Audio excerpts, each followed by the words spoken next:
Hello, I'm Julie Thompson. Welcome to the Duxbury School Committee candidate interview. I want to take a moment to thank our candidate for participating in this interview and collaborating with PAC TV to bring this informational programming to residents and voters this election season. Let me explain the format. Today, Kristen O'Connell will be interviewed.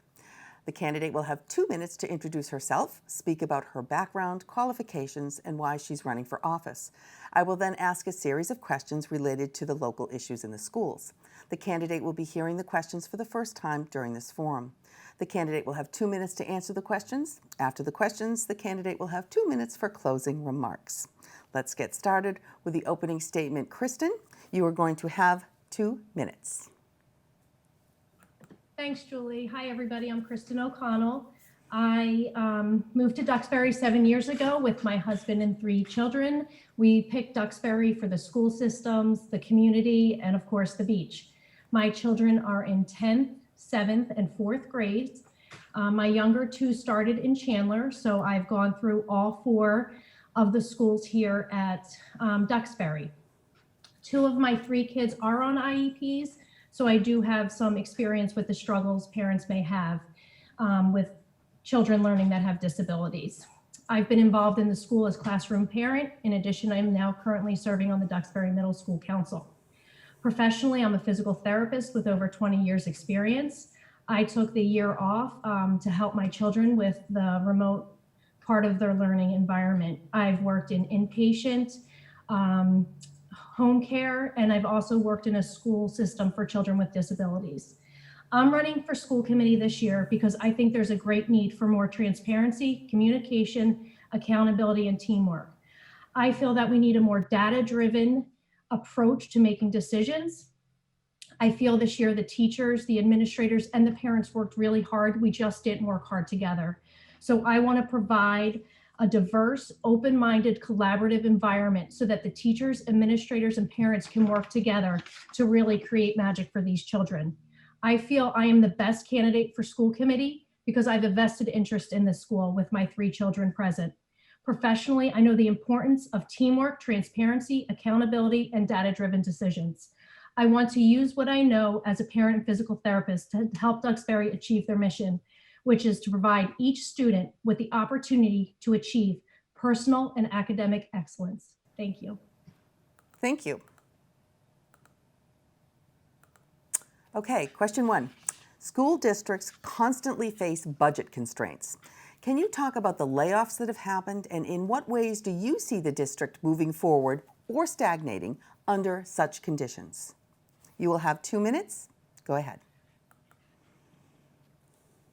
I think the budget is definitely an issue, and as school committee, that's our main focus, is to provide a budget that allows Duxbury to continue with the robust education that we all, or a lot of us, have moved here to achieve for our kids. I think, again, it's about that collaborative approach. We need to talk to everybody that's involved. What are areas that maybe we can cut back on, and what are areas that we really need to push forward with? Is there a collaborative approach? When we talk about layoffs, I guess the main concern is classroom size. How can we be creative about classroom size? How can we ensure that we have the smallest classroom size so that kids can learn?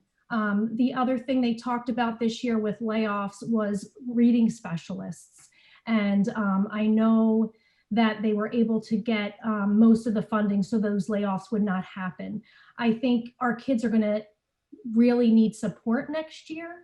My biggest concern is, what have we lost this year, both academically and emotionally? So I feel like the cuts really need to not affect the teachers. And if we have to get creative to ensure positions and talk about fundraising, I think our community would support that. Okay, thank you. And now we're going to go on to question 2. Are there any district policies you would like to implement, and why? You will have 2 minutes. Go ahead. Just from this year, and this is really why I'm running, is because of everything that came to light this year. I think if we continue to need to do quarantining of children, I would really like to get one contact tracer for the school so that we can have a lot of consistency and just have one person to direct that the questions regarding quarantining, kids' health, if there's any issues. So that's something that I would like to push forward if this rolls into next year. I feel like the schools do a really good job with their policies, and I went through the strategic plan. I feel their mission, their values, trying to create the global and trying to create the well-rounded student, I think is really nice. I really don't have any other real policies I think I want to adapt other than allowing teachers to really feel supported and allow parents to be present and engaged at the table. Okay, thank you. Question 3.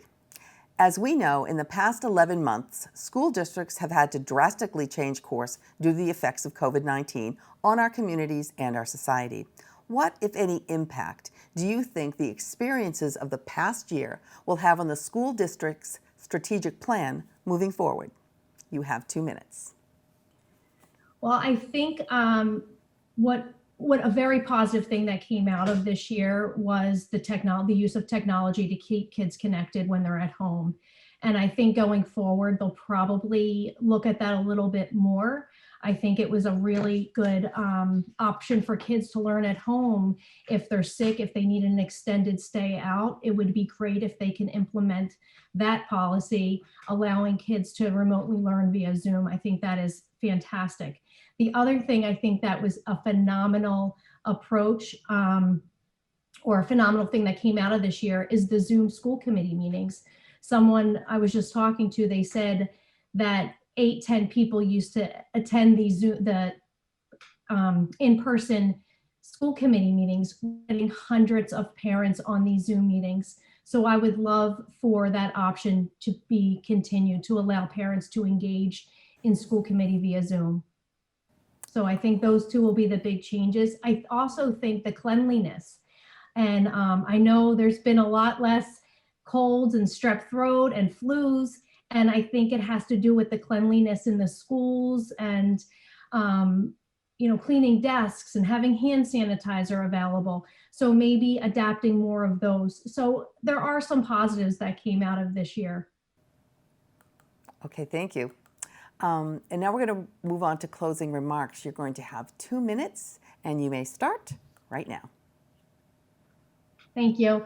So overall, I feel like I may be the name on the ballot for school committee this year, but I represent the hundreds of parents that did not feel heard this year. I represent the hundreds of parents that, despite spending hours upon hours in front of the computer with their children, trying to keep them up to date on their education, still felt like a complete failure.